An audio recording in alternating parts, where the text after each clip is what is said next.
যাত্রীদের জন্য নতুন চ্যালেঞ্জ সৃষ্টি করে। দুর্ঘটনার পর দুই মেডিকেল ছাত্র রোবার্তো কানেসা এবং গুস্তাভো ঝেরবিনো আহতদের সাহায্য করার চেষ্টা করে। তারা যাত্রীদের প্রাণ রক্ষায় উদ্যোগী হন, যা মানবিকতার এক উজ্জ্বল উদাহরণ। যাত্রীদের টিকে থাকার জন্য সঠিক পরিকল্পনার অভাব ছিল। তারা বিমানের ধ্বংসাবশেষকে আশ্রয় হিসেবে ব্যবহার করে শীতের বিরুদ্ধে লড়াই চালা। পানি পাওয়ার জন্য যাত্রীদের উদ্ভাবনী প্রচেষ্টা ছিল।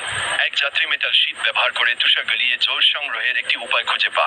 দুর্ঘটনার পরের দিনগুলোতে বেঁচে থাকার চ্যালেঞ্জের মধ্যে খাদ্য এবং পানির জন্য সংগ্রাম ছিল, যা জীবনের প্রতি আমাদের দৃষ্টিভঙ্গি পরিবর্তন করে। সম্পদ ব্যবস্থাপনার মাধ্যমে আমরা কিভাবে আমাদের জীবনের প্রতি আরও সচেতন হতে পারি সেই বিষয়ে আলোচনা হয়। এটি আমাদের উৎপাদনশীলতা বাড়তে সাহায্য করে। বেঁচে থাকার জন্য অভিযোজনের গুরুত্ব তুলে ধরা হয়েছে, বিশেষ করে রেডিওর মাধ্যমে যোগাযোগ স্থাপন কর। এটি তাদের আশা এবং সাহস প্রদান করে। মৃতদেহ খাওয়ার সিদ্ধান্ত নেওয়া সহজ ছিল না, কারণ তারা প্রিজনদের সাথে ছিল। এই পরিস্থিতি তাদের মানসিক চাপের মাত্রা বাড়িয়ে দেয়। রহস্যময়ভাবে একদিন তারা একটি তুষারপাতের মধ্যে পড়ে যায় এবং আজজন নিখোঁজ হয়ে যায়। তারা এই কঠিন পরিস্থিতি থেকে কিভাবে বাঁচতে পারে সেটি ছিল এক রহস্য। জীবিত ব্যক্তিরা বুঝতে পারে তাদের বাঁচার জন্য নিজে উদ্যোগ নিতে হবে এবং তারা সাহায্যের সন্ধানে বেরিয়ে পড়ে। তবে তাদের পূর্বাভাস সম্পূর্ণ ভুল ছিল।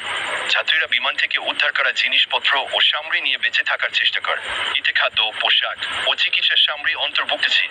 তারা বিমান যোগাযোগের ব্যবস্থা চালু করতে চেয়েছিল, কিন্তু ব্যাটারির বৈশিষ্ট্যগুলোর কারণে এটি সম্ভব হয়নি। তাদের নতুন পরিকল্পনা ছিল পশ্চিমের দিকে হায়। 8 বছর বয়সী কার্লোস মিগুয়েল রদ্রিগেজ একটি বর্ষবার ব্যাগ তৈরির জন্য সেলাইয়ের কৌশল ব্যবহার করেন। তিনি সেলাইয়ের কিট নিয়ে আসেন, যা তাদের ঠান্ডার বিরুদ্ধে সহায়তা করে। একটি দুর্ঘটনার পর তারা একটি স্লিপিং ব্যাগে রাত কাটায় এবং সকালে উঠে হাঁটতে শুরু করে। তবে তাদের পরিকল্পনা ভুল ছিল এবং খাবারের অভাব দেখা দেয়। দুর্গম পাহাড়ে চলার পর তারা একটি উপত্যকা এবং একটি নদী খুঁজে পায়, যা তাদের পথ সহজ করে দেয়। নদীর ধারে হারা তাদের জন্য নতুন আশা নিয়ে আসে। শেষে তারা একটি কৃষক দ্বারা উদ্ধার হয় এবং সেখানে পৌঁছানোর জন্য একটি বার্তা পাঠানোর সুযোগ পায়। সেই কৃষক তাদের সাহায্যের সংকেত বুঝতে পারে। সার্জিও এবং তার বন্ধুদের সাহসিকতা এই ঘটনা সম্পর্কে জানার পর বিশ্বব্যাপী আলোচনার বিষয় হয়ে ওঠে। তাদের গল্পটি সংবাদে প্রকাশের সাথে সাথে এটি আন্তর্জাতিক খবর হয়ে যায়। চিলির বিমান বাহিনী দ্রুত উদ্ধার অভিযানের জন্য 3টি হেলিকপ্টার পাঠায়, যা বেঁচে যাওয়া ব্যক্তিদের উদ্ধারে গুরুত্বপূর্ণ ভূমিকা পালন করে।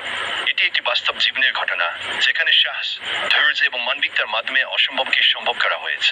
তাই এই দুর্ঘটনাটির অন্য একটি নাম অ্যান্ডিসের অলৌকিক ঘটনা।